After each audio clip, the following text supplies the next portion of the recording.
नमस्कार Devanjali cooking channel को आपण मानकु बहुत बहुत स्वागत। सांग माने आज मु जो रेसिपीटा आपण सहित शेयर करी थंबनेल देखिकी आपण माने निहाती देखिकी ही थंबनेल आसीथिबे। आउ पश्चिम ओडिशार पूरा समस्त घरे ए रेसिपी प्रायतः बनी थाए, किंतु आजिकाली नुआ नुआ बोहू माने से माने आउ जानी पारु नाहंती ए आग कालर रेसिपी को। माने बहुत पुराना कालरु ही ए रेसिपीटा चली आसी आउ समस्तंकर पूरा प्रिय रेसिपी ए बड़ी हेंडुआ चुटचुटा। ताहले चलते स्टार्ट करवा।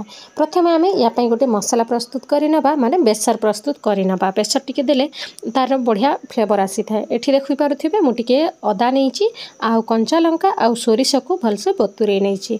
तापरे एबे आमे अल्प टिके तेल देई दबा, माने पूरा अध चामच ही देई दबा बड़ीटा को भाजीबा पई। आउ मु एठी फूल बड़ी यूज करूची। आपनक पाखरे जदी फूल बड़ी नै ताहले कखारु बड़ी मते यूज करि पारबे। ताको टिके गुंड कर देबा पई पड़िबो। आउ एठी देखंतु आमे प्रथमे बड़ी को भाजी नबा, पूरा लाल हवा पर्यंत भाजीबा। एठी देखंतु भल भाबरे हमर बड़ीटे भाजी गलाणी, ताको आमे गिना को काढी नबा। आउ गोटे चामच मध्य तेल एथिरे देई दबा। आमे हेंडुआ जो रखीचु ताको भाजीबा पई।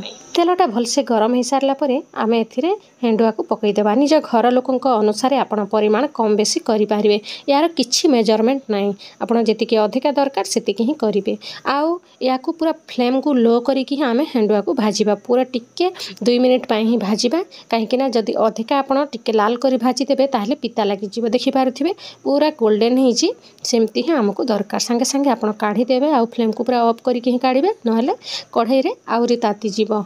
तापरे कढ़ई को क्लीन करिकि आमे आउरी 2 चामच खंडे तेल देई दबा। तेल भलसे गरम हो सारे आमे एथिरे देई दबा टिके 5 फुटन, भलसे फुटिबा पई दबा 5 फुटन को। तापरे आमे एथिरे बहुत सारा गोटा रसुण देई दबा। गोटा रसुण देले फ्लेवरटा बहुत भल लागि थाए। आपण टिके छड़े नेबे रसुण को आउ ताको देबे, देखिबे बहुत भल लागिवो।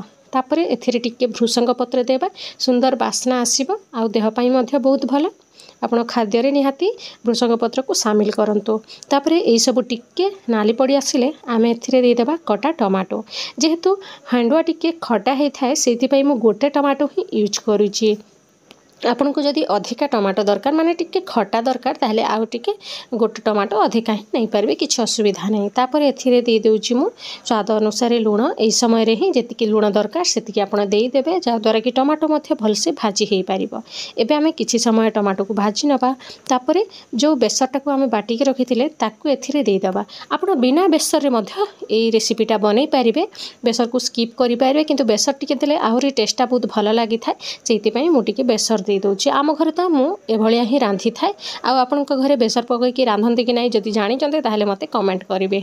तापरे एथिरे टिके हळदी गुंड आउ टिके लंका गुंड देई देइची। काश्मीरी लंका गुंडटे देइची, सुंदर कलर आसीबो सेति पई। तापरे आमे तो बेसर को बेसी टाइम भाजी परिबा नाही। तापरे आमे या ऊपरे पानी देई दबा। पानी टिके अधिका ही देइथिबे, काहेकि ना बडीटा सिझिबो, ता सहित हेंडुआ मध्ये सिझिबो। सेति पई 2-4 गिना खंडे पानी देइथिबे। माने आपनक परिमाण अनुसार मु जेहेतु गोटे गिना खंडे करिची, सेति पई मु टिके 2 गिना खंडे पानी देइची। तापरे भलसे पानीटा फुटी आसिले हेंडुआ आ बड़ी को पकई दबा। बड़ीटा शीघ्र सिझी पारिबो हेंडुआ सहित, आ फ्लेवरटा भी संगे एनहांस हेई पारिबो। सेति पई मु एभड़िया दुईटा को एका संगे देइची। तापरे किछि समय घोड़े नबा।